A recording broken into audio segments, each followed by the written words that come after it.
go, baby.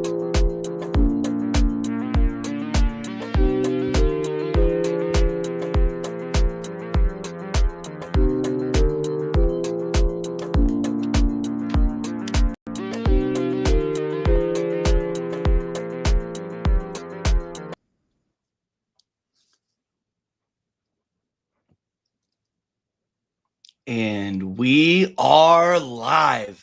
Hello, everybody. Good morning. Welcome to the Prop Stars. My buddy TJ. You got Buff here. Happy Monday. What a couple weeks that we had. Happy Father's Day to all you gentlemen out there. I hope you felt super special. I'm sure there's a lot of barbecue and golf, and hopefully you had a little bit of fun. But we're going to get right into it, man. That's what we always do here. We got a big couple weeks in sports. Of course, we had a local trade. There was a blockbuster here in Orlando involving our own local lads with Desmond Bane. We did have a Major League Baseball trade. They finally got rid of the bum Devers. We'll talk about that. Of course, we did have an amazing U.S. Open. We have the NBA Finals to cover, and we got a little bit of NFL talk, man. It's going to be a good day. Well, my guy, you want to start us off? Number one, first and foremost, Orlando Magic? Yeah, I mean, at first, I know the reaction was that the Magic gave up a lot for a guy that isn't really a star yet. He's getting there, right? I mean, he's on that borderline. He wasn't a number one in Memphis, right?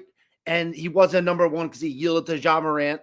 But I think the Magic pulled off the dream trade scenario. Everybody said if the Magic want a star, they have to break up. You know, I don't like to call them a big three, but in Orlando, we call them their big three, right? We have Suggs, and I say we as a Knicks fan, but we have a lot of love for the Magic here, right? We're local. They have Banchero, they have Franz, and they have Suggs. Paolo Banchero. They got Franz Wagner, and they got Jalen Suggs, right? Those and are then they're going to have Wendell Carter, and they'll have Desmond Bane. So that's the projected Orlando Magic starting five.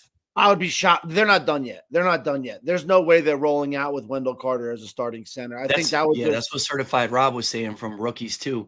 I think that Wendell Carter just isn't the right fit. The guy's averaging like 12 and 8, and he's a 7-footer. Just always inconsistent. He's always injured, right? But anyways, let's get into the Desmond Bane thing. So they gave up 4 first-rounders, a first-round swap. They got rid of Kentavious Caldwell-Pope, and they got rid of Cole Anthony, right? Those are 2 first-round picks. Kentavious been in the league, Caldwell Pope for like 12 years. You had Cole Anthony come out in 2020, never really developed like we were kind of hoping, right? Do you think it's a good value? Do you think it's a B trade, C trade? Do you think either team wins, or is it pretty even?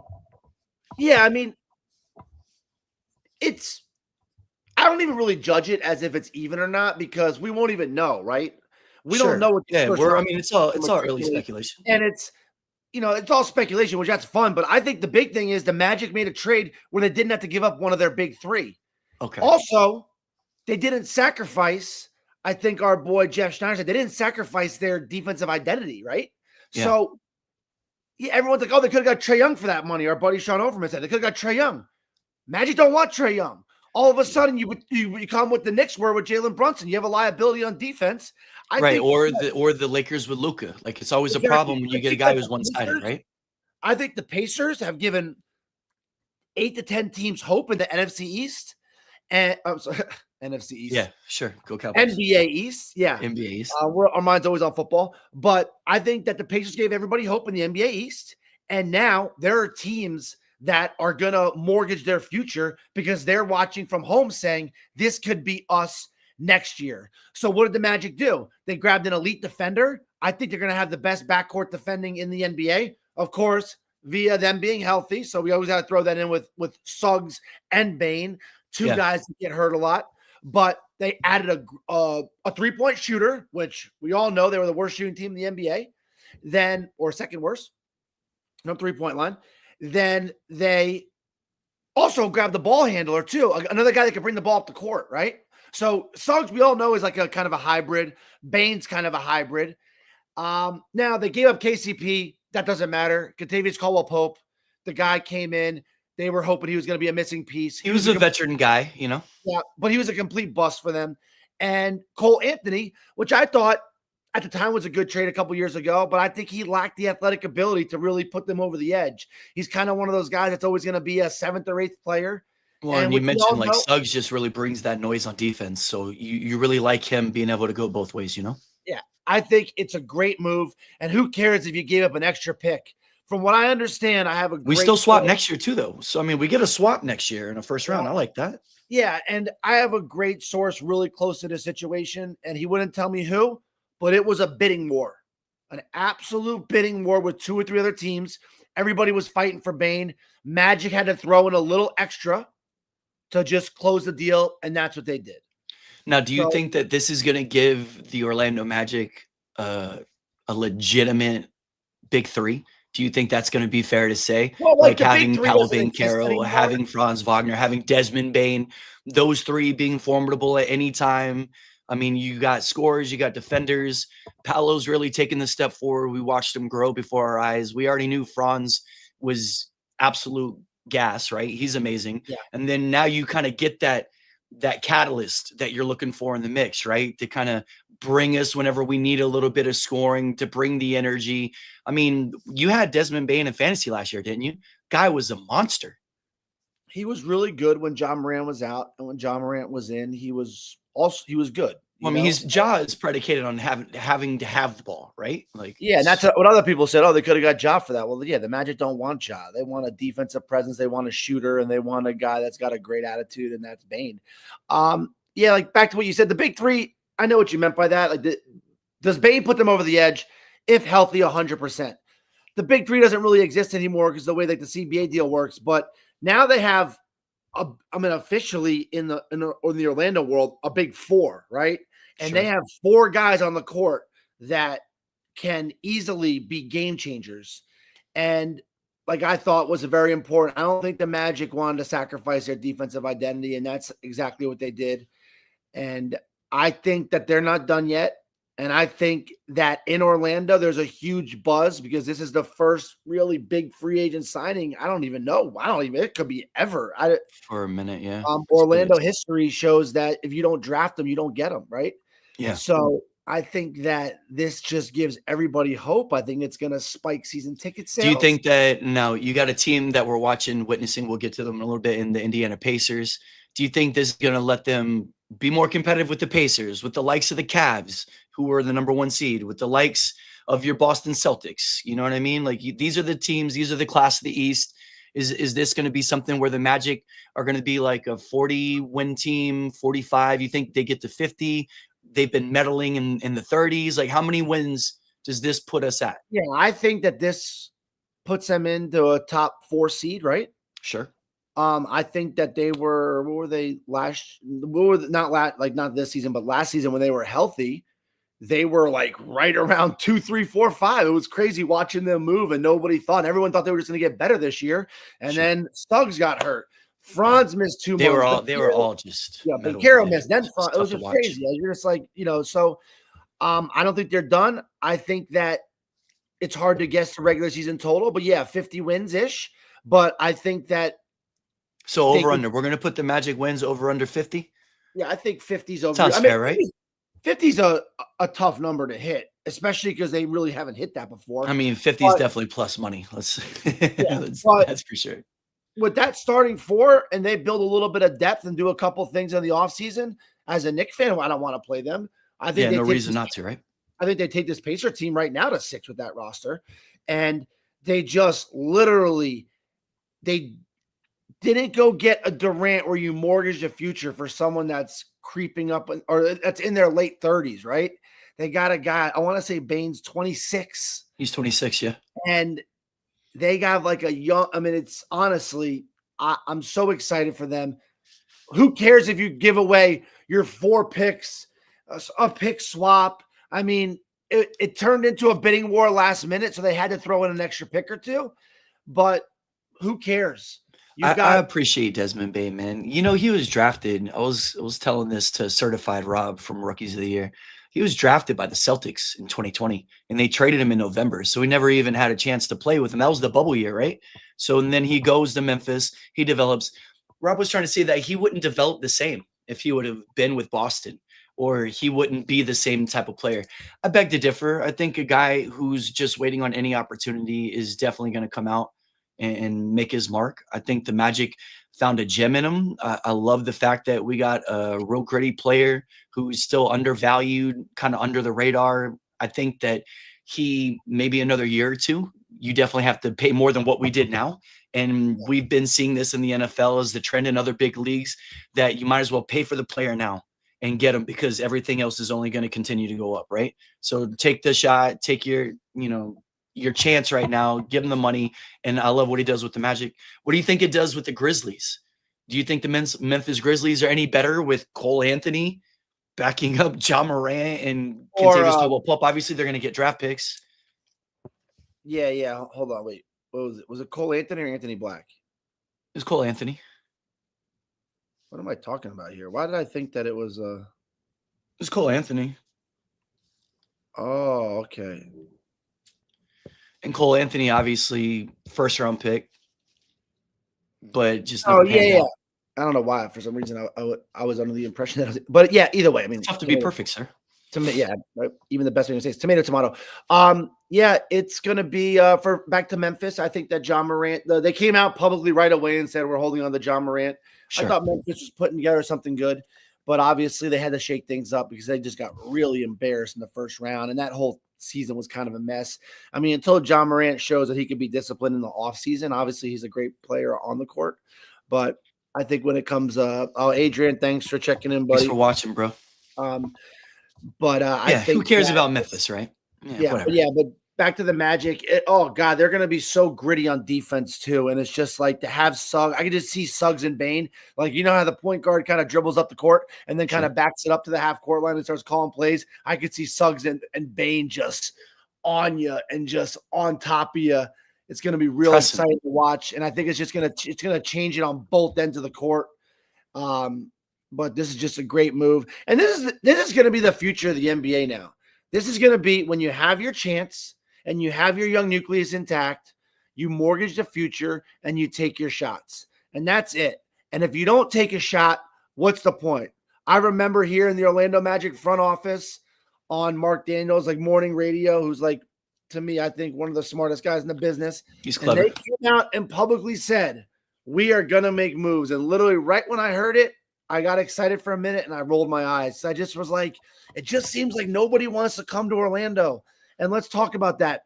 I know it's a smaller market, but it's no state tax, which we talk about. And I know it's a big deal in other states. You get to keep more of your money that way, man. Yeah, they get to make up for it other ways in other states because we're a small market. But you're also the only team in town, right, in major sports. So when you're good, you are like you have the keys to the city. Yeah. Where in New York, you're one of 8 teams, right? Orlando loves to get caught up in the NBA runs, man. City comes alive. They start putting everything out downtown. It's a whole vibe, man. And they show they can win, right? They can go to the NBA final. They can do all this fun stuff. And the Magic are saying, we're here. We're taking our shot. And I swear, I don't think they did it because the Pacers are where they are, but literally – I know ratings-wise, the NBA isn't doing amazing right now, but this is the best and we could transition to this right now if you like. This is the best basketball we've seen at NBA Finals in many years. We don't know who's going to win tonight. We can't even guess who's going to win. We're on record saying this might be a sticker, and it's been absolute magic, man. And I think the Magic partly made this trade. I think they partly made this trade because they said, hey, we have a shot, just like the Pacers, who nobody really picked them as anybody. They were going to lose to the Cavs and be home. I think a lot of teams are sitting on the couch right now watching the Pacers saying, this could be us. Now, who has more wins, Grizzlies or Magic next year? Just last note. Yeah. Let's do the Magic. Easier conference. They literally have 4 great players. Let's just hope that they can stay no brainer, right? Yep. All right, so right into the NBA. All right, because we're segueing right in. So we got 4 games to break down. Game 1 in the finals, I know it was all the way back on my birthday, June 5th. Yeah. Absolutely incredible game. OKC came out, dominated early. You saw the Pacers kind of staying in there. They were keeping it under 20. Yeah, Adrian's calling Pacers in 6. I guarantee he wasn't saying that before the series, though, but go on. Yeah, no, 100%. Nobody was calling Pacers in 6. You definitely had what I would say was a collapse by OKC in the first game. They were up by like 15 or something like that. SGA was having a big game. Everyone started hitting threes from Indiana. All of a sudden, the game gets tight. You have Indiana go on this late run, and there was a critical play with the possession call, and Carlisle turns to his boys, and he calls the play. He doesn't call a Yeah. timeout. He sets the play up right before the last possession, Yeah. and they run right down the court. They get Halliburton not isolated, but with plenty of space on the right, and he hits another game-winning shot. That's his 4th game-winning shot in his 4 series this playoffs. Yeah. The guy's the boogeyman right now. He's hitting everything, right? Yeah. We've never seen a clutch run like this by any player in the NBA, and it's crazy to think with all the great players that have come before him. No disrespect, but the guy has ice in his veins, and he's got his team in an unsuspecting position where they stole game 1 on the road, right? Yeah. Any comments on any of that breakdown? Oh no, you're right. I mean, Carlisle decided not to call timeout, and the NBA is so frustrating because it feels like game 1 was 2 years ago. I mean, I literally feel like that was so long ago, but nothing much has changed. These teams are real tight. Carlisle, I think it's crazy, and we saw him do it against the Knicks. It just seems like the guy, and I put it all on Carlisle. It just seems like the guy always adjusts. It's like halftime adjustments. It's next game adjustments. And quarter adjustments. Like, yeah, it's incredible watching that first half of game 1.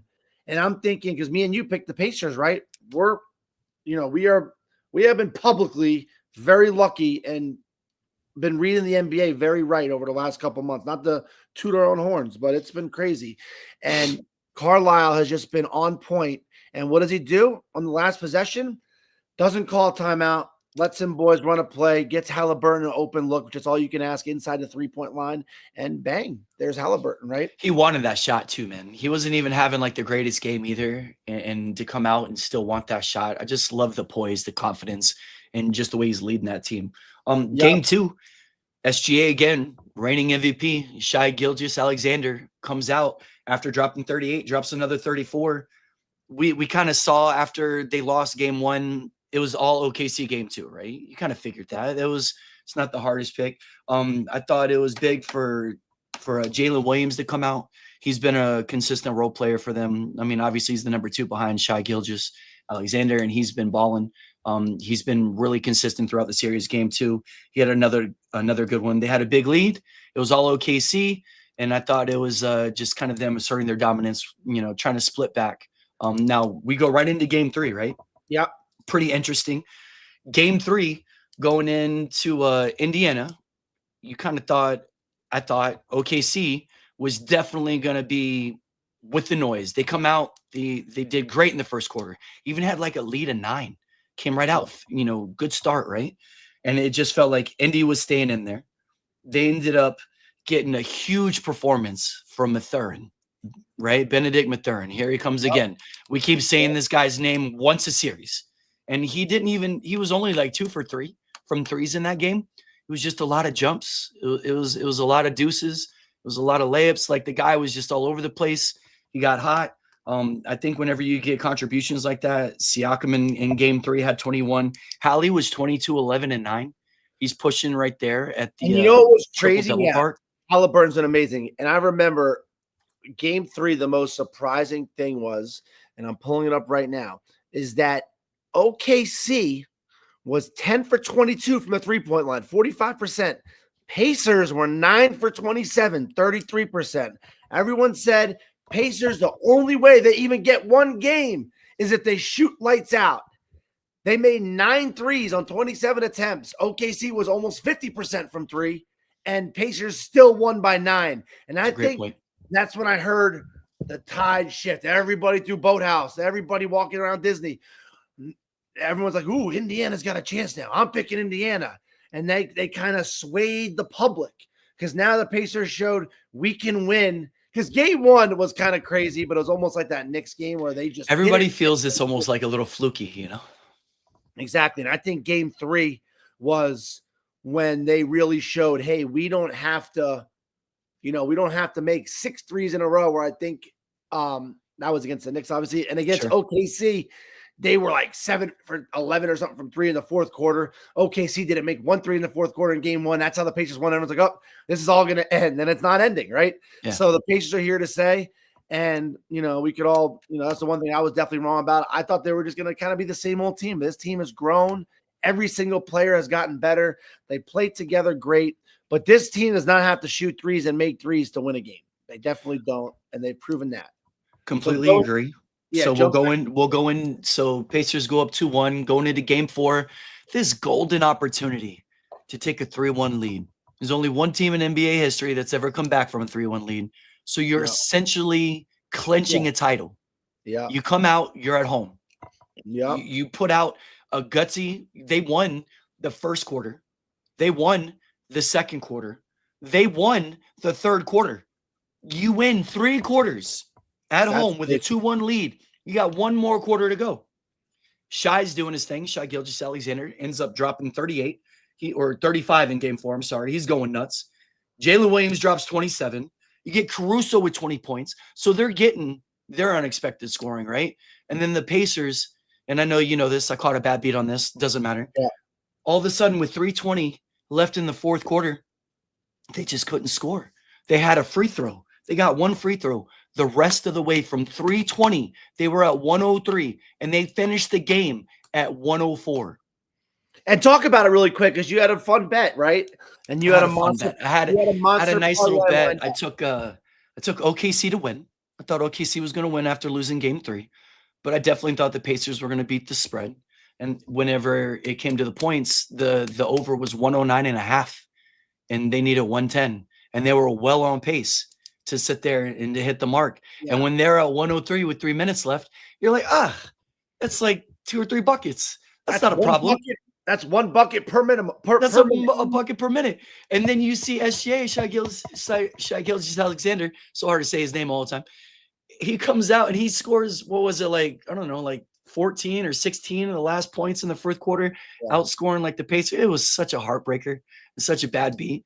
But I think that when you talk about letting them off the hook, and you let them off the hook, Indy let them off the hook, man. Yeah. They gave SGA and the OKC Thunder, they gave them the unnecessary hope.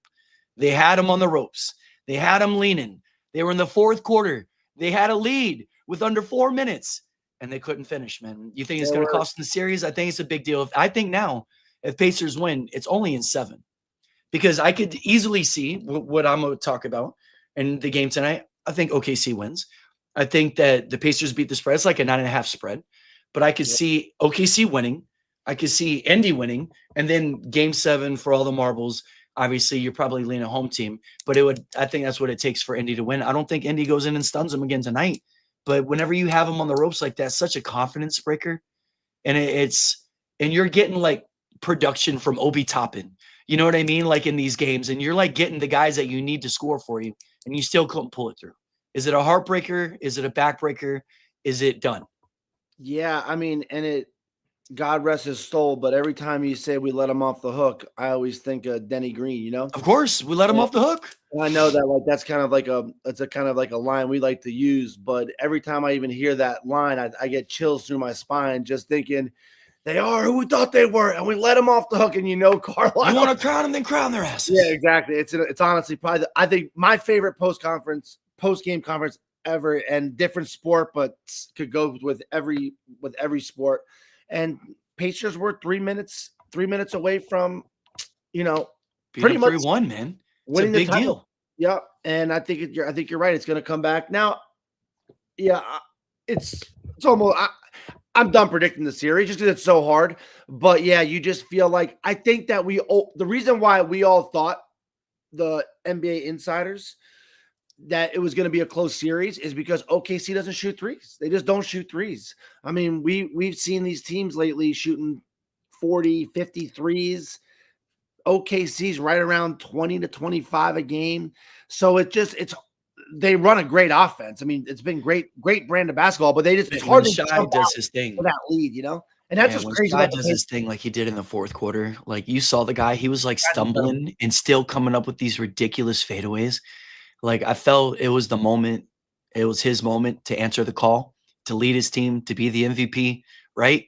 Like everyone was like, who are we going to give the MVP to? I guess we'll give it to Shy. He hasn't got it yet. I think he's earning it, man. And I think he's showing everybody just in that kind of market, everybody who's on this stage right now.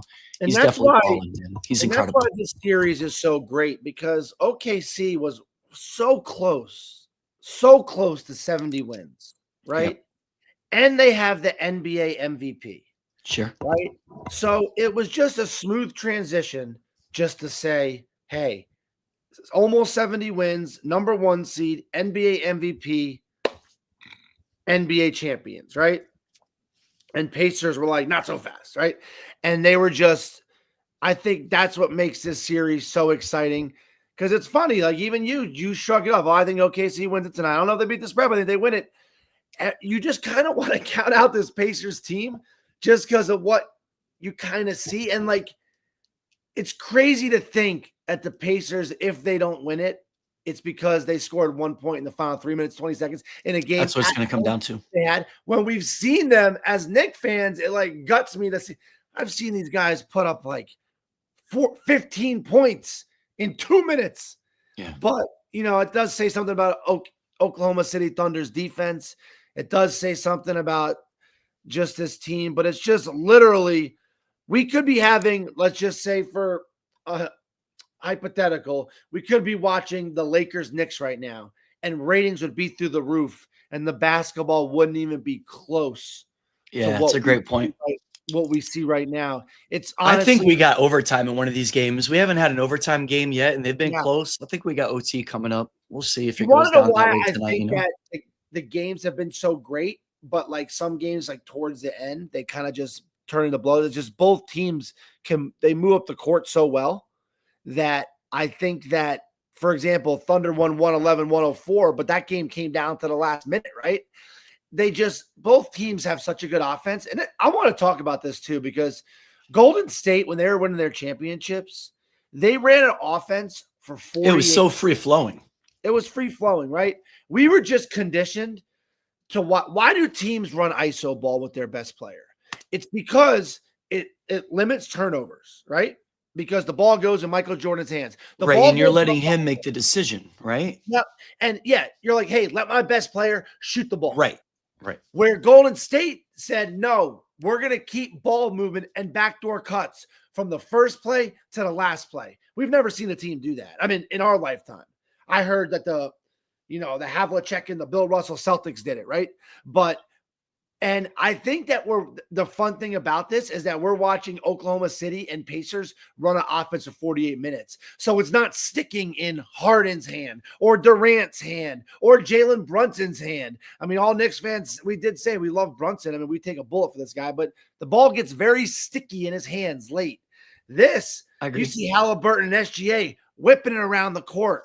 And do you think SGA is getting too many calls? The guy's a free throw monster. Yeah, I'll never say. I mean, the guy's an NBA MVP. I'm never gonna say an NBA. That's MVP. part of the game, right? Just get to the line. And they can't stop him. He's super quick. He gets to anywhere on the court possible. And I thought the refs this postseason have done an amazing job overall. Not letting him play. Yeah, let him play. Like, remember the whole thing was, as a defender, if you leave your feet, then if there's contact, it's automatically a foul. Now, the new rule is if you can jump straight up. I think that's a big deal because you can't just get a free. But yeah, SGA is blowing past you because you do fear his jump shot. He has a great mid-ranger. 32 in the building, guys. Please like and subscribe. We appreciate you listening. Appreciate it. But I think Shai Gilgeous-Alexander really does an amazing job. He gets to anywhere on the court, anywhere he wants to be, and he'll literally be going full speed, pull up and stop. He pulls in and leans into you. He does all these great things. He's got the fade, man. Can't stop his fadeaway. Yep. He's got an amazing fadeaway. So therefore, he gets fouled a lot because you don't know what to do. It's pretty cool to watch a guy be that quick, that agile, that good at ball handling. His body control is, I've heard some comparisons, so I'm not even going to say it because we all know what I'm going to say, but his body control is very just full speed, stops, and everything looks like square. Square, yeah. It's so easy for me to do it, drinking a Monster, sitting on my couch, and like it feels right. But imagine doing it in the NBA when you're moving full speed. You know what I mean? And another 7-footer guarding you. And, yeah. Yeah. And I mean, and that's the thing, right? Because like he's always getting the switches. So he's getting like a lot of big guys on him. Yep. And that's why he gets a lot of calls too, because it's just, whatever. It's a great brand of basketball. We're watching great basketball. I'm so excited to watch the game tonight. And ratings wise, I don't care if you're. I got a feeling from Game 7, man. I think Denver took him to 7. I think Indy can take him to 7, and I think it's going to be SGA's to win or lose. Right? It's going to be him. Pivotal moments, fourth quarter. It's going to be a great finish. You could already tell, man. It's fireworks. And this is the thing with Halliburton. His instincts and everything are amazing, but he doesn't bring it possession by possession like Shai Gilgeous-Alexander does, right? And also, I think that they're like predicated different though, right? Like they're meant to, they're like you said, they're meant to pass the ball around to find the open shot. They got a lot of dudes that hit, that can hit shots and threes. And I think that's the difference between them and OKC is like if Indy's down 20, they got 4 or 5 dudes that can start launching, right? Yeah. And if OKC's down 20, it's a little bit more methodical and their defense kind of has to kick in a little bit more. So they each come back differently, but it's still, a good brand of basketball, like you're saying. They do. And that's what's so fun to watch. And that's why I'm honest, and I'm going to say it for the last time. I don't give 2 fucks about the ratings. This is the best finals basketball we have watched in. I wish I would have known. I wish I could know, but we haven't seen basketball like this, and it's 2 different styles. Like you said, Oklahoma City, they run a great offense. They just don't shoot threes. I'm not putting them down by that. And you're right. They rely on the defense. A lot of it is predicated on their great defense, and they kind of run it from there.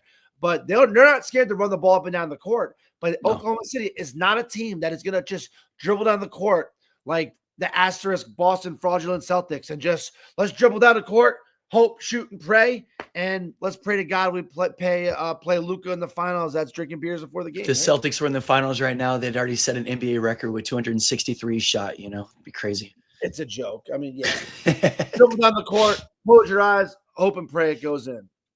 All right. Anything else about the NBA tonight? Any other? I do want to jump. Let's go right into Shohei Ohtani. I think it's going to be a quick segment, but I think it's important because the Showtime Shohei Ohtani. And the YouTube world is blowing up about it. Dodgers came out late last night, really late, and said Ohtani is starting. 3-hour difference, not a big deal. Yeah, you're right. Exactly. Late Eastern time, but it was after their game. I know that.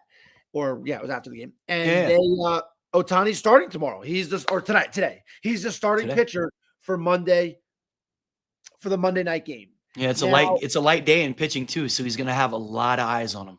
He's going to have a lot of eyes. Now, I'm pretty sure. What do you think about that, first of all? I'm pretty sure. If I'm the Dodgers and I'm seeing the way your rotation's filling out, I see why, because they're just in shambles. You know what I mean? Like literally. And not to use Tyson Thomas's word from the uninformed fan, but it's legit shambles. They got guys that are hurt all over the place, guys that are trying to come back. They obviously need them. I think if they're in a better spot rotation-wise, then maybe you slow play it more. But I feel that they're not running away with the division like everyone kind of thought they were. Yeah. They're not as good as record-wise as they should be. You got the Padres on their heels, and we're going to segue right into it. You got the Giants making moves. You know what I mean? So there is definitely pressure there. They're still the most loaded lineup, and I think they're still the most odds-on favorite to win the World Series. 100%. None of that's a question. Yeah. But the fact that you're going to get Showtime Shohei Ohtani back on the mound, who's the greatest two-way player that we've seen since Babe Ruth. Yeah. I mean, it's unbelievable. I know it's going to be must-see TV. The guy's going to throw gas. He's going to strike people out. But it's always – when you see Shohei, we've watched him the last couple of years. He obviously had the arm thing. Like, he's a lot what I thought like Glasnow. Like, he could just be untouchable. But then he just gets in these predicaments where he just has these bad games. And, like, he is hittable. And, like, it'll be against an unsuspecting team. And obviously he's got nothing but upper world talent. It's just kind of frustrating. And I feel that it's always because the way that the league is constructed nowadays, professional hitters are professional hitters. Professional pitchers are professional pitchers. Yeah. And the fact that you got guys that are just honing in on everything that you do with your pitch count so they could continuously be better hitting, it's very hard for him to come out and be so successful, just like we've seen the regression in Skeens this year. I think that Shohei is going to be a great pitcher, but I think he's going to be not as good as we think. I think he's going to be hard. I think you're being hard on Ohtani. And also the regression on Skeens, I mean, that's pretty hard too. Right. No, it's right. Sure. It's very slight, but that's what, whenever you look at the elite of the elite, it's like, how else do you judge them? I mean, it's all by, right. You know what I mean? And like that, Shohei is the best switch or both way pitcher hitter that we've seen. Yeah. And I just feel like he's got otherworld talent. I don't think you're going to get the best out of his pitching unless if he's only a pitcher. I don't think you're going to get the best out of his hitting unless if he's only a hitter. I think he's going to be a little bit below what his potential could be on either or. That's just my own take, right? Yeah. I wonder if the Dodgers, so the Dodgers are going to pitch him 1 to 2 innings tonight, right? Yeah, it's not going to be a lot tonight. Yeah. And as a fantasy I'm just already looking down the road because you want 5 to 6 innings, 7 innings. Yeah. As a fantasy owner, I'm not super excited about him pitching because I just would rather him hit every day. 100%. But I wonder this. So Blake Snell gets healthy. Glass now gets healthy. Dodgers pitching staff, I think, kind of comes into order during the. And they got Gonsolin back, right? They got May back. They got these other guys. Right around the postseason, I think that their pitching kind of comes back. And sure, the NL is very tough. So I think we did crown the Dodgers before the season. Do they still have Clayton Kershaw, who's like diamond out right now too? Kershaw's he's balling right now. He just went 7 innings, 3 hits. They're going to be fine later on. But even when Kershaw was in his prime, you couldn't really rely on him in the postseason. No, I'm not going to rely on Kershaw in the postseason after his prime. But I think Ohtani hasn't found himself truly as a pitcher yet. Will he ever find it? But it will be interesting to see how the Dodgers use him in the postseason, because I think that Ohtani has kind of unpublicly said, I only want to be a starter. But I think he'd be way more valuable this year for the Dodgers in an emergency bullpen role, right? That's actually really clever. I haven't heard that yet. Yeah, I don't think Ohtani is, from what I hear, as open to that. But it's going to be I think that it's important to see that they were already talking. They're going to push him back. And now, boom, he's starting. It just shows you he's a great athlete. It's going to be fun to watch. I think it's more of like fun talk, spicing things up during a long MLB season right now. I'm not. Yeah, we're not even to the All-Star break yet. It's crazy. I'm not taking this start super serious, but it's going to be fun to watch. But something I am taking serious, which I'll let you take the floor, is the Devers trade. So you get Rafael Devers. Yeah, this shock the world trade, and our executive producer brought it up. He brought up a great point without really knowing he brought up a great point. Love you, Gene.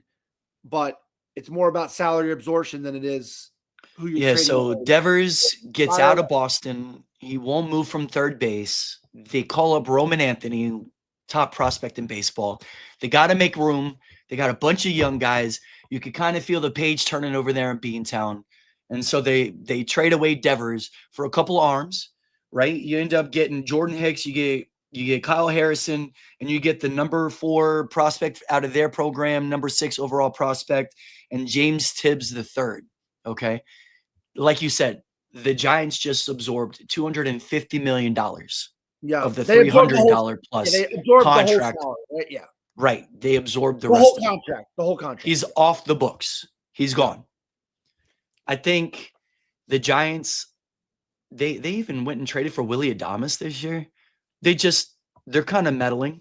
They need something. And I think getting Devers will give them that opportunity. Put him on third, let him shut the fuck up and go play baseball. Like this was the cornerstone of your franchise 2 years ago. He was the face of the franchise. Yeah. And he was a young team building. And then he got butt hurt because they were bringing in Bregman. And I said publicly, I was like, I wouldn't move Devers off third. And they pretty much said he is not a leader. He is immature in the locker room. They don't have faith in him. And they were pretty much willing to take 2 dog shit pitchers that aren't even owned in our 16-man 2 bags of chips. Yep. because all they wanted to do was get that contract off the books. Devers, who is not a good fielder, couldn't step up and say, hey, I know I haven't carried my weight, no pun intended. As a fielder, he could have moved the first. I know he's not really tall enough to be a great first baseman, but he could have moved the first and been like, hey, I'm a team guy. You're paying me 300 plus million. I'll do whatever it takes for our team to win. He said no. He pouted, sat in the corner with his glove and ball, and said, I'm not playing where you want me to play. I couldn't imagine any type of leader. And I'm not, obviously I have a disdain towards any type of Boston team, but I'm sharing the sentiment of Red Sox fans here. Red Sox fans that I've talked to that have said, hey, see you later. But he's a bum. Like, he just started getting it together. He had an awful start to the year. He had an awful start. And he's a bad locker room guy. He's not cooperating. He finally starts to get it going. You're like, all right, you're hot. Get him out of town, right? The guy has never met a cheeseburger he doesn't like and want to eat. Isn't that the truth? He has horrible offseason. Never heard of a single. Yeah, exactly. Yeah. It's always the triple.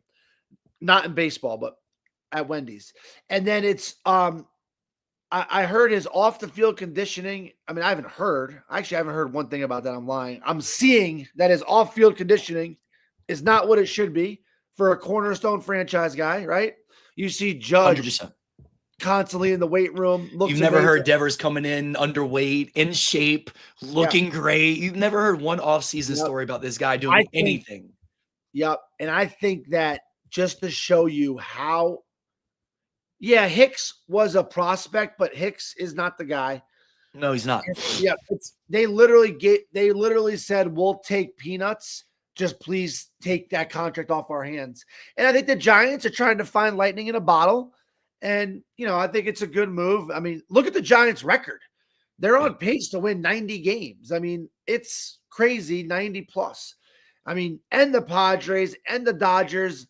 I think the Giants are kind of like, wait a minute, the Dodgers are kind of meddling a little bit, with injuries. Take advantage of their injuries, man. Yep. And, the Giants are putting together a little bit of like a hodgepodge roster here.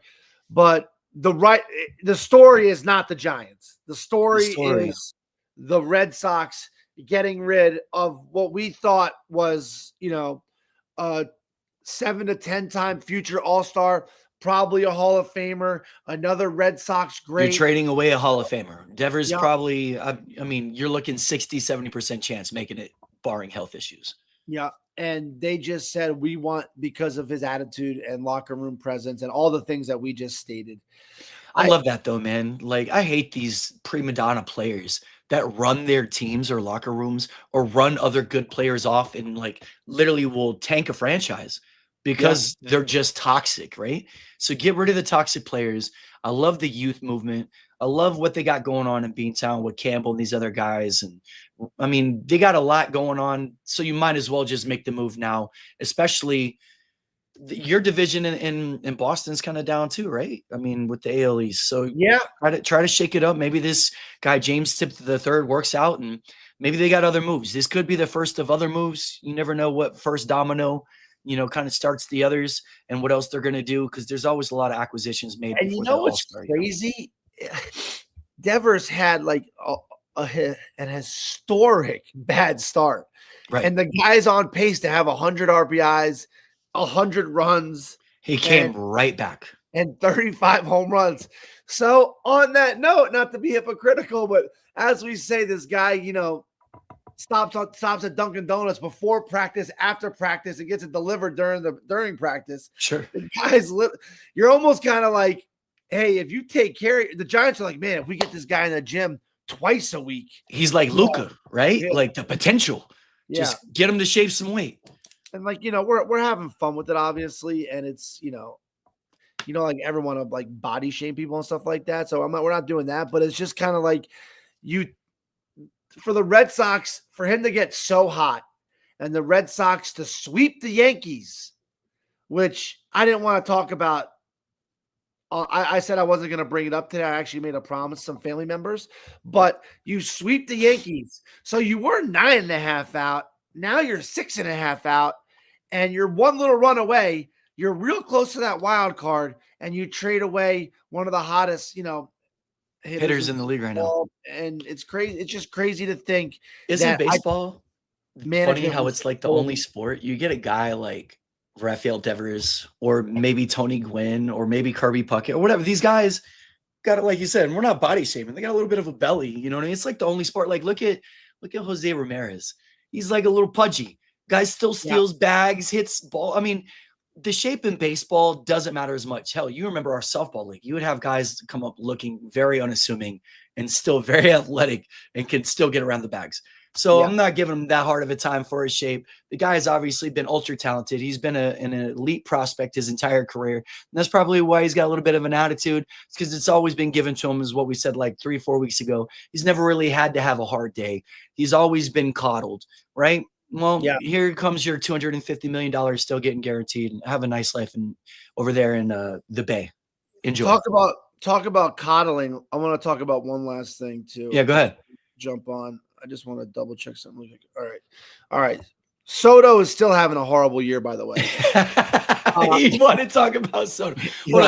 Tell us the joy. You mentioned this little caveat. Oh God, it made me so happy the other day. Every time he hits a ball, right? Go ahead. Yeah, Soto gets up, and I'm at work, and I look over my shoulder and I see Soto up, and I'm literally every time I see Soto up and it's on TV, every one of my customers is getting ignored for those 2.5 minutes. And I'm just like, you would think I'm watching the World Series, just just hoping for Soto to get out. And Soto hits his ball, and he hits it, and I'm like, I'm just looking to see how deep it goes into the stands, right? Soto does the strut and starts jogging around the bases, right? So the guy still doesn't hustle out of the batter's box, even though he has, let me just see it. Devers has 20 more RBIs than Soto this year, by the way, and 2 more home runs. But anyways, and the outfielder just goes up against the wall. It's in Met Stadium, right? Goes up against the wall, and that outfielder just catches it, right? The ball is probably hit 375 feet, but that Mets right field, I might have said it was right field, gets real deep, real quick. And all I was thinking was, that would have been 20 rows up, you Dumbo, in Yankee Stadium.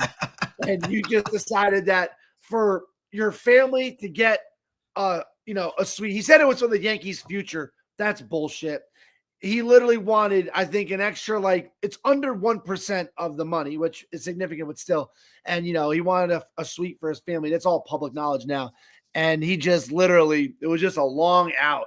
And I just felt so vindicated. I'm like, you would at least have one more home run, but he's had a couple long outs this year. That would have been 20. I mean, you would definitely say he's probably going to get 15. You could probably say he's going to go down another 15 homers, maybe 10. Sure. Those are realistic numbers. 36 RBIs. I mean, he's not going to get to 100 RBIs. He's at 13 home runs. I mean, he's going to struggle to get to 30. That's okay, even if you're Devers and making 300 million. When you're making close upwards to 800 million, I mean, you're a $1 billion player. But it felt so great just watching that outfielder put his hand on the wall. And you just smiled so big, huh? Oh, that's so good. It's embarrassing how good it felt. You saw how happy I was. I was running. I'm where's he came right to tell us. Yeah. I was like, what happened in the game? You're like, he had a pop fly. I was a little kid in the candy store. Hey, can we talk about that Spaun putt really quick and just that round? Let's talk about the U.S. Open, man. Yeah. Obviously, it's such a cool tournament. It's the hardest of the majors. I love the way it always, it's around Father's Day. It means a lot, right?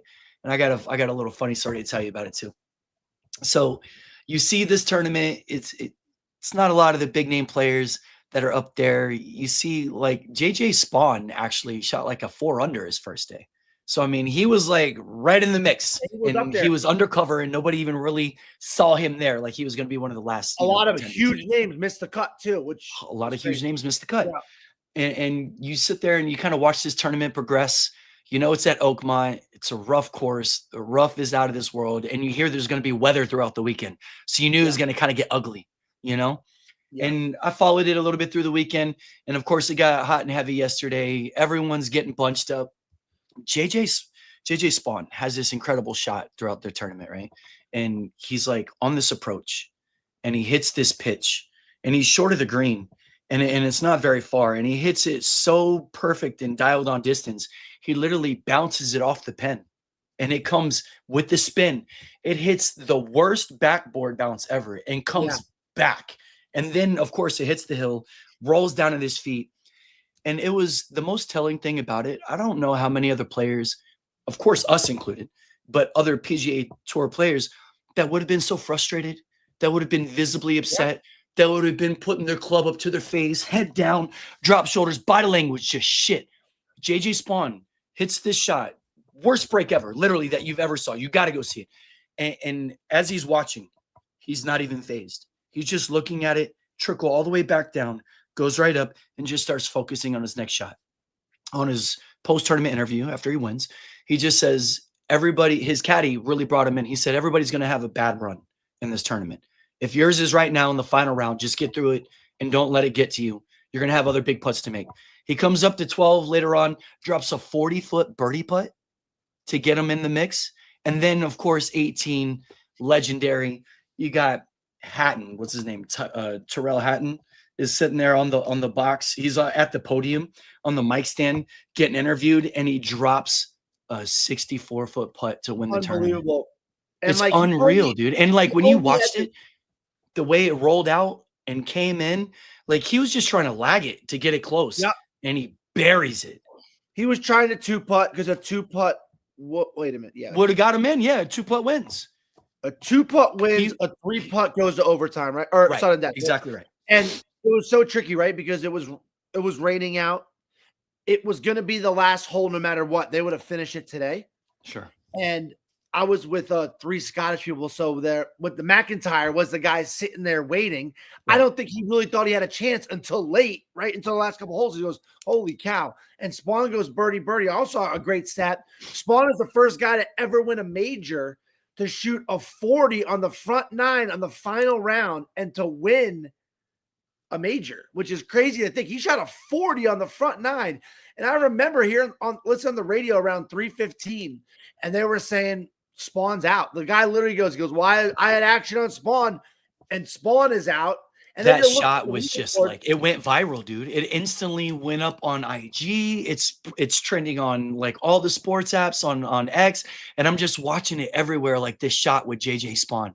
And then he just like answers the call. Huh? Now, the reason why it won't be one of the greatest shots of all time was that everyone knew he only had a 2-putt to win, right? Well, sure. But it was still an amazing shot, and it's just all guts.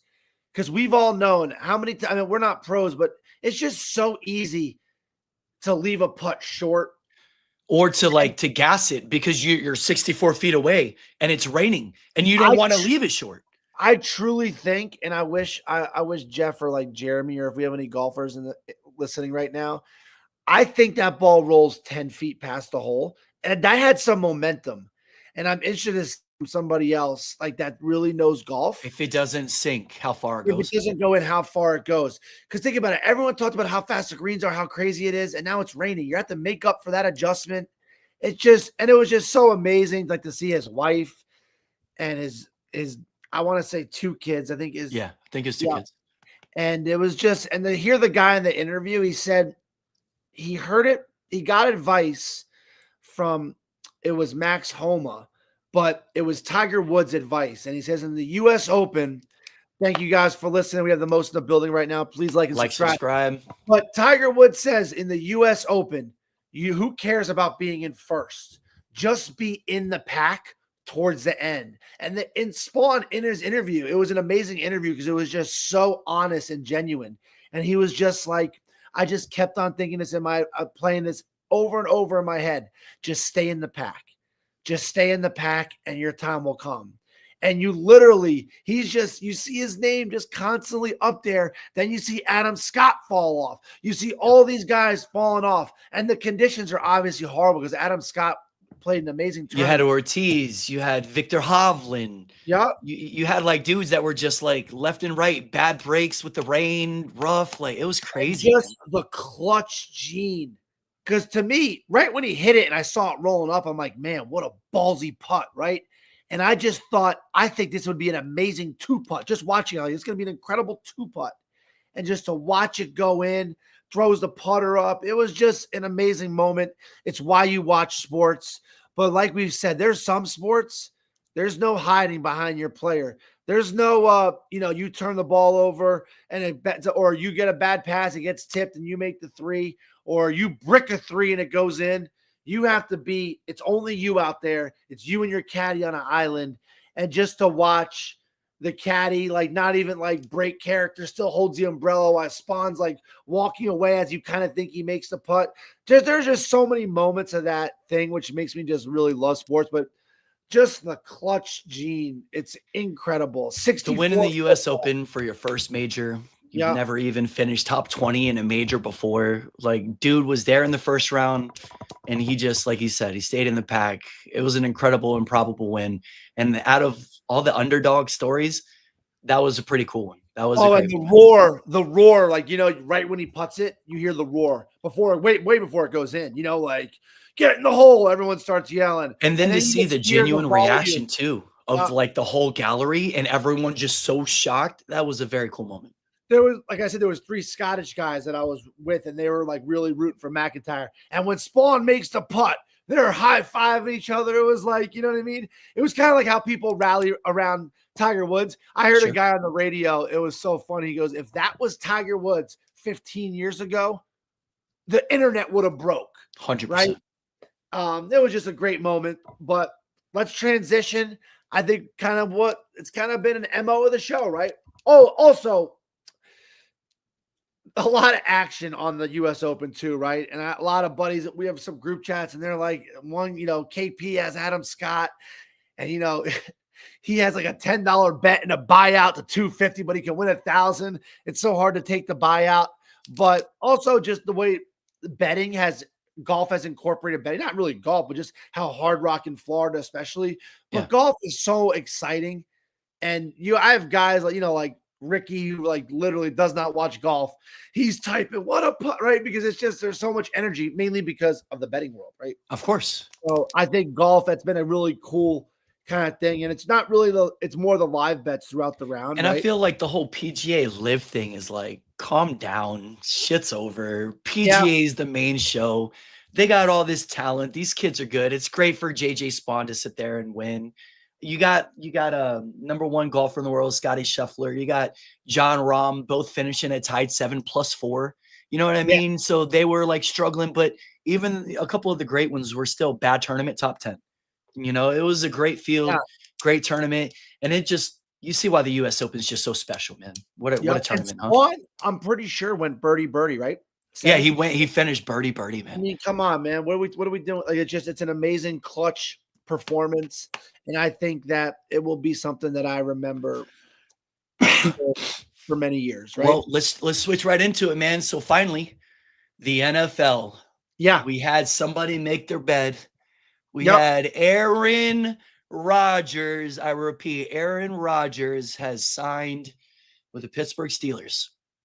Now that immediately gives him, walking in, you get DK Metcalf, you get Calvin Austin III, Roman Wilson, 3rd-round pick, and you get Scotty Miller. So you got DK, and you got 3 speedsters around you, right? All 3 of these guys, I was looking them up. They all run 4.3s. I don't even. You got 3 guys. Yeah, I don't count 4.340s. Yeah, they're going to be quick, running all over, and you get DK, and you got Aaron Rodgers, who also loves to dump the ball off.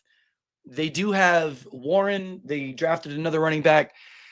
I think it's a great situation for him to go in, especially because, you kind of feel that there wasn't a lot of opportunities out there. And it was probably the best out of the remaining options, right? So you're like, okay, it's also a good franchise. They got a defense.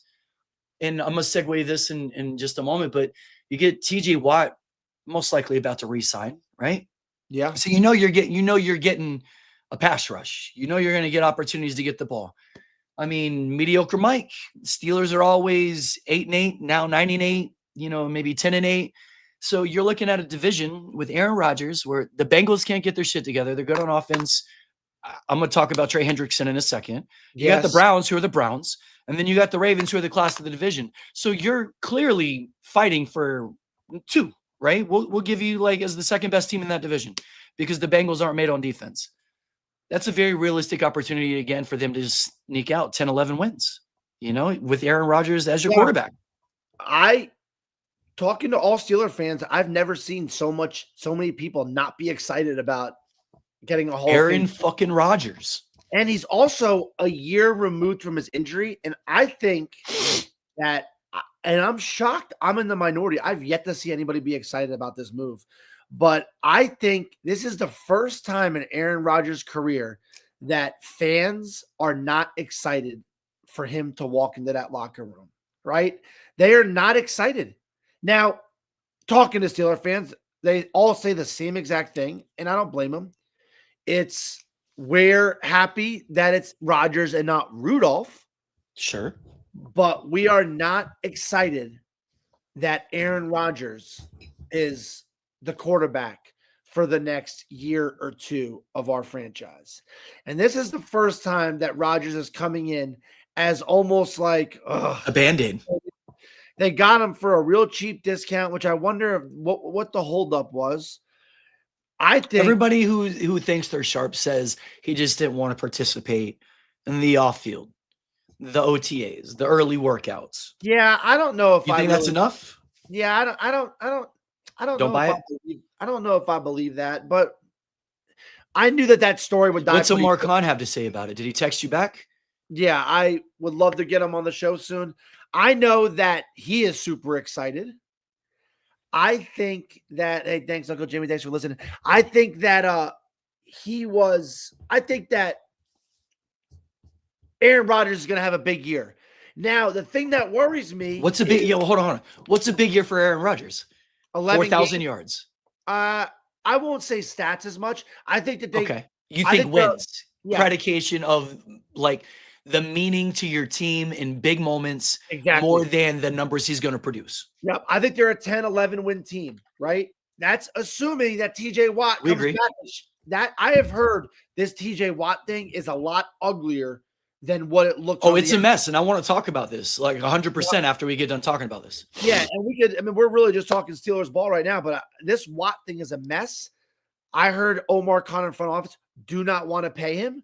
He has had, I think, 0 sacks in the last 4 playoff games. He doesn't show up in big games. He only had 5.5 last year, and he's been riddled with injuries, which all the Watt brothers are. And we know it's because they run through walls for the offseason. We get it. They train hard. I just don't think that the Steelers are like, hey, honor your contract. And Myles Garrett is 8, 9. I think that Myles Garrett is a way bigger specimen and just a straight up more valuable player than Watt is to the Steelers. And I think that Omar Khan and the boys are like, look, just honor your contract and we'll let you sail into the sunset next year. But that's always kind of the NFL. That's a lot of teams do it now, right? When you have 1 year left on your contract, you kind of re-sign. But I don't think the Steelers want to pay him $40 million a year. So take your, 28, 29, 30 million a year, get on the field and honor your contract. But I don't think what do they owe you? You're an aging defensive lineman that doesn't show up in the big games. Right. So be happy, take your money, and let's try to win this year. Which clearly means that in the coaching aspect of it, they're scheming against TJY and they can't stop it. Okay, he gets shut out. You're also talking about a dude who's older and who wants a lot of money.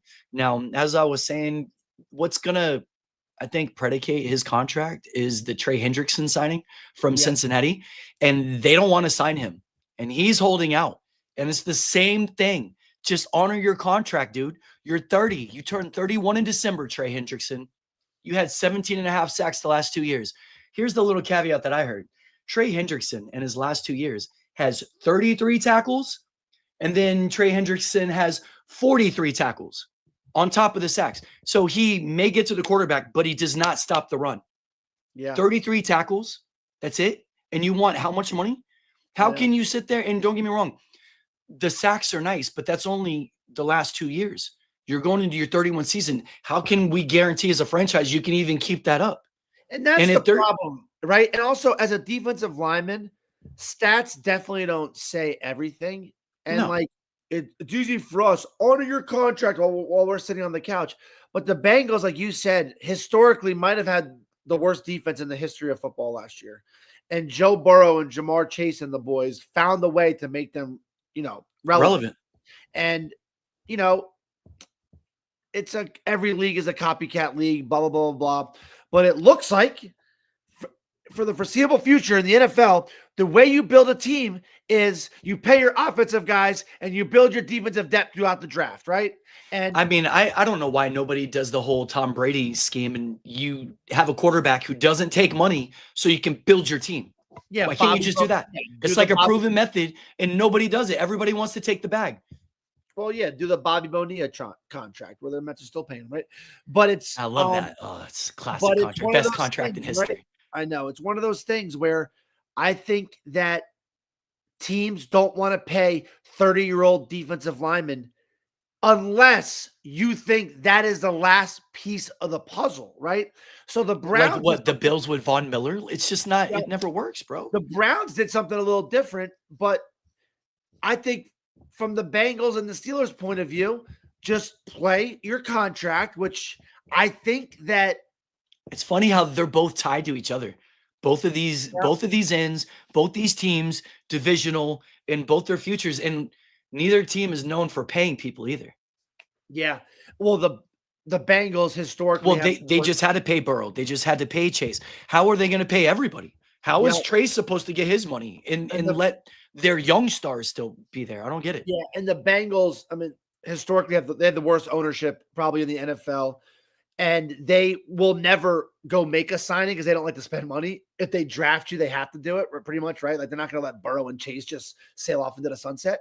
But so they're idiots. They're not fucking dumb, right? Yeah, they're not. Exactly. That's a big issue. The Bengals ownership is horrible. They hate spending money, but I think that I'm interested to see how it plays out. I think Watt he has to come back and play, right?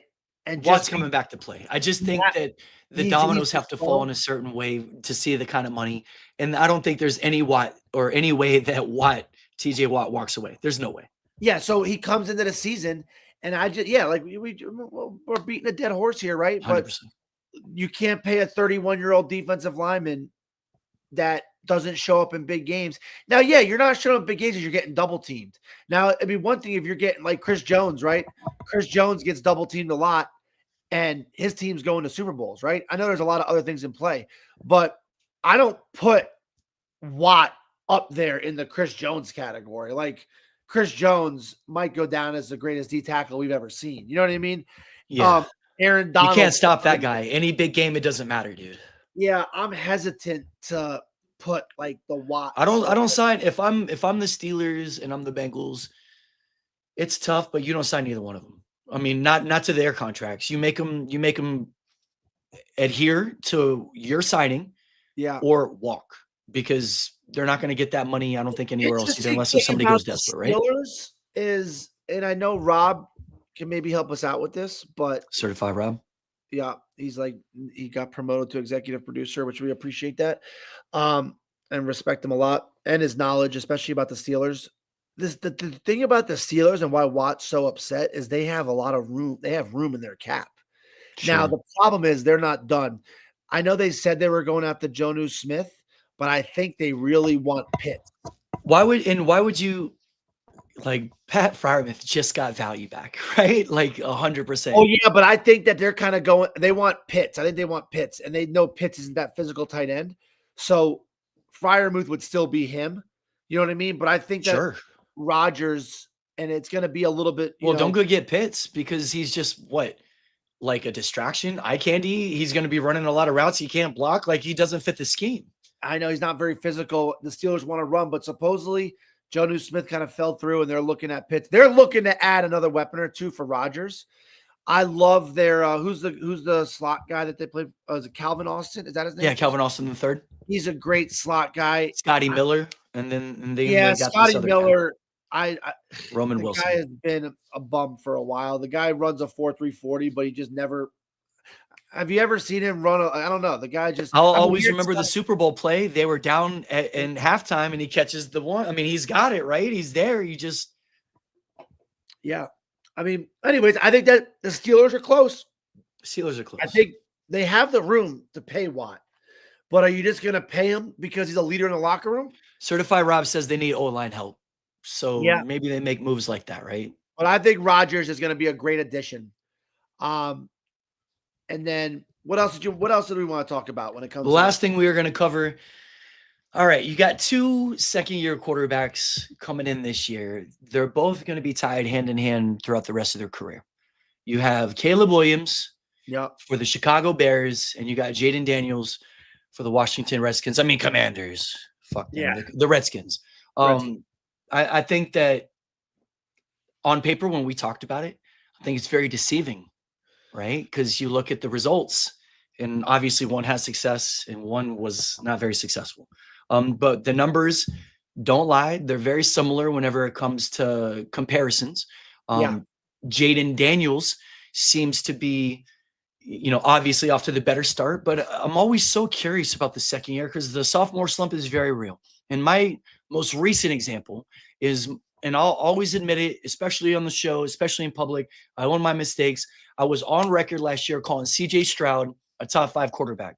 I was on record last year saying CJ Stroud can finish his QB1. I was on record last year saying CJ Stroud was going to be the next big thing. And he completely regressed as a sophomore does. And you did have Tank Dell go out, and then Diggs goes out, and then Collins goes out. And then it's just like this running game, and Mixon had a great year. And now I forget who it is. They just signed somebody else along with Joe Mixon, or they want to. So it's obviously a thing to be a second-year quarterback. You come in with a lot of expectations, and then reality hits, right? Now, when you're talking about the comparison of Caleb Williams and Jayden Daniels, both coming into the second year, Jayden Daniels just got Deebo Samuels, right? So there's a little addition to the team. Same Austin Eckler, Brian Robinson, goal line back, right? They got, a lot of weapons. They're going to be great. They're already being penciled in to be competitive with the Eagles for the division in the NFC East. Now you have the other side of the coin. You have Caleb Williams. They did not have the success last year. He was sacked 60-something times last year. It was bad, right? But he still managed to throw 3,500 yards, 20 touchdowns, and he led the league with the least picks, like tied for the least picks with 6. He was sacked 60 times and only threw 6 picks. Now, maybe he's holding on to the ball, okay, because you don't want to throw the big interception. So that's obviously one way to look at it. But at the same time, that's also really good ball security, and it shows you that he is a smart guy, right? Yeah, what are your takes between the two players? Hey, Kate, and thanks for listening, buddy. I know you're at your dad's right now. Now, listen, I think that actually, okay, let's start with this. Ben Johnson said some really what? You have something else to say or no? I was just going to say this is in comparison 3,500, 20 touchdowns, 6 picks. Okay. And he had what was like a few rushing yards. He had 0 rushing touchdowns, almost 500 in rushing. Caleb Williams had a sneaky 489 yards rushing. I would not have guessed that for sure. Kind of crazy, right? Jayden Daniels, 3,568 yards, barely outthrew him. 25 touchdowns versus 20, 9 picks, 3 more, but he had 891 yards rushing and 7 tutties. That's something that we are obviously so enamored about, is the dual threat. All right, so go ahead and get on. I just wanted you to have the numbers for comparison. No, those are interesting. Now, it is crazy, right? We mentioned this in the not in the pre-show, but during the week when me and you were talking about this, how that Hail Mary changed the trajectory of both teams. Trajectory of both of these quarterbacks for the season, right? We don't want to get too crazy about careers. But for the season, thank you guys. Please like and subscribe. Caleb Williams and Jayden Daniels, that Hail Mary, all I think about is that cornerback or cornerback or safety. And he was pumping up the crowd and going like this. And I'm like, oh my God, you're an NFL football player. Like, stay focused until that final bell sounds off, right? Knock the ball down.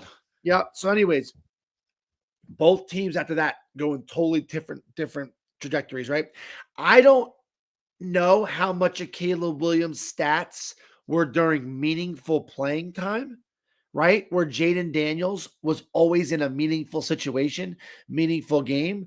I do remember Caleb Williams actually when they were down big, like it seemed like he didn't get much better because like he had no protection. So I think the stats are pretty fair to judge, right? I don't think Caleb Williams racked up a lot of garbage time stats, right? So Ben Johnson said something really interesting, and he kind of nicely put down the Bears coaching staff last year and said, we're stripping Caleb Williams down and building him back up, right? And he said that one thing Caleb Williams has to realize is that not every play call is going to be the perfect play. Sure. And I just thought it was interesting because that all that's 6 picks. I thought he did a great job controlling the ball. And that all makes sense. But I think what Ben Johnson was really saying was, hey, let's get the ball out, right? And let's move on to the next play. Where I think he was saying Caleb Williams last year was constantly like overthinking and he was pretty much putting down the Bears coaching staff, right? So it sounds like Ben Johnson and Caleb Williams are really locked in, and Ben Johnson's going to put him in spots that like how he put Goff in spots, right? Sure. I mean, he made Goff look great where Goff looked like his career might have started, phasing out, right? Like the Rams pretty much just gave him away. And you can still go get Goff in the 10th round of any fantasy draft. Yeah, exactly. And I think that Ben Johnson is going to be so great for Caleb Williams because I think that he's going to Caleb Williams is not going to be overthinking, right? It's going to be a lot of, hey, we're putting you in this play and let's make something happen, but you don't have to go too crazy with it. I know everything I'm saying right now is very like kind of generic. You know what I mean? I'm not like reinventing the wheel, but it just seems like the way hearing Ben Johnson talk, I would be so excited as a Bears fan because it just seems like he has the right mentality for Caleb Williams. Well, I just love how we're talking about both these quarterbacks, and I love how both teams went out and just got him another weapon. The Bears went out and got a first-round tight end. Yep. To go along with Kmet, Cole Kmet. And they're obviously going to have more weapons for Caleb, right? And both of these I know I got snake bitten by Keenan Allen and that late run that they had last year, and they got me in the playoffs in fantasy. The guy's still going to be competitive no matter what time it is during the season. I like where they're going. They're surrounding him with weapons. That's what you want. And he's going to be a future all-star quarterback for sure. Definitely a Pro Bowler. I think that Jayden Williams also, they went out and got Debo. You know what I mean? Again, surrounding him with weapons. Just going to be another layer to that offense. It's going to make him hard. You don't know if Jayden Daniels is running, if he's throwing. They got the running game. I don't know. I think they're both looking like they could progress, and maybe because they are such elite quarterbacks that maybe they don't regress. Maybe this is like they were, the top 2 quarterbacks for a reason. Now we've seen other quarterbacks like Trevor Lawrence come out and these top prospects, and they're saying this is supposed to be his year. You never know how it's really going to come out, man. It's all about injuries too, and you got to see how the dominoes fall. But I definitely like the comparison. I think it's going to be very competitive between the two throughout the year. Yeah, I think the tricky thing about defending Jayden Daniels is that he is known as like this cutter and slasher and a kind of a running quarterback, right? Like you said, it was 800-900 yards rushing, right? But he also throws deep balls, right? Yeah. But also he's not scared to go with his first read and get the ball out quick. So it's very tricky. It's not like one of those guys that like mobile quarterbacks back in the day, like even Michael Vick. Everyone knew Michael Vick wanted to make a play, right? Michael Vick didn't have great touch, short yardage. Jayden Daniels really seems like that complete package. I don't see Jayden Daniels having a sophomore slump. I see Caleb Williams kind of elevating himself more, right? So here's Jayden Daniels. Here's Caleb Williams. I think Jayden goes up. I just think Caleb progresses more from year 1 to year 2. Well, I mean, when we're talking about 100%. And when we're talking about the value, because we're all about the fantasy, like you're going to get a way better deal on Caleb Williams than you will with Jayden Daniels, right? Yep. Like you're going to have 2 quarterbacks drafted at 2 totally different positions, 100%. Yeah. So when it comes to fantasy, I definitely feel like, I personally also, you got to go with the value of Caleb Williams because you could be taking valuable wide receivers and running backs where you would be taking Jayden Daniels. And also, it's scary how good of a fit Debo is for this team because you see Jayden Daniels, like so they were starting to. There's a lot of QB kind of sweeps they do and fun motion plays, and that's like Debo's MO, right? I almost mentioned RG3, Gene Fitzmagic over there, just because we had seen that kind of progression. But even RG3 didn't show the I mean, he was I remember his rookie year. I think he even led the league in passer rating, and he was very low in turnovers. So he did look like he was the complete package. And I'll never forget that run against the Vikings. Against When he broke out against that run against the Vikings and took off, you just knew he knew he was faster than everybody in the field. But my goodness, RG3 was just not built the same way, I don't think, as either one of these guys. I thought he was a little bit skinnier. I think both of these guys are a little bit thicker, built for it. RG3's injury, obviously tragic, but he was never the same after that, you know? Yeah, I think that also RG3, they're just back then teams. Robert Griffin III. I know we're saying RG3. Robert Griffin III. Yeah. I also think that teams were not willing to build around a quarterback like they are now, right? Like we've seen the Ravens do it. I think that Robert Griffin III could have been just as successful as a lot of these guys if he was in the league now. But back then, it was still more like coaches being stubborn, teams being stubborn, and not wanting to build an offense around these guys and pretty much still running like. He was even a backup for Lamar Jackson for a little bit too over there in Baltimore. And now he's an analyst. So, I mean, the guy's obviously always been charismatic, you know? Yeah. Like we said, the Caleb Williams and Jayden Daniels, they'll be tied together for the rest of their lives. I think that, they're going to both be great. All right. So let's do this. Who has a better fantasy year this year, Caleb or Jayden? Okay. So like, obviously it's a trick question, not a trick question, but at draft status, it's a straight up better fantasy. I'm going to take Jayden Daniels just because it's a numbers game, right? And Jayden Daniels already shown he can do it. But would I rather have Jayden Daniels in the 6th round or Caleb Williams in the 12th? Or tell me, where are they going? Oh, you're right there. Jayden Daniels is one of the top quarterbacks being taken off the board. He's definitely within the top 6 rounds. And you're getting Caleb Williams super late. He might not even go 12. Yeah. So, give me Caleb Williams at 14th instead of Jayden Daniels at 6 as far as rounds go. You agree with that? I would agree with that take. Yeah. I feel anything else you want to cover on the NFL? No, I feel like it was a great show. That was actually great show, y'all. Hey, we appreciate you guys listening. Please like and subscribe and enjoy. We'll be back next Monday. We'll have a couple more games to talk about. Hopefully the finals are still going on, or I don't know if that's even possible. I haven't even looked at the outreach schedule yet, but can't wait to talk about that. There's a week between each game. So, we're hoping, right? Game 7 will probably be 2 weeks from now. Also, we're going to start living up to our name and start showing you guys some fun prop bets, right? So I think next week we talked about that we're going to start doing over-unders on teams, right? Sure. So we'll maybe pick one from the NFC, one from the one division, and we'll start going over-under wins, which is always a real fun conversation, especially late June, early July. It really starts. Yeah, of course. Humming up. But you could put it on the record. OKC tonight. All right. Pacers beat the spread. Chalk it up, Buff. All right. Have a great day, guys. Thanks again. Thanks, everybody. Like and subscribe. Appreciate you stopping by. We'll be back next week. Peace. Let's go.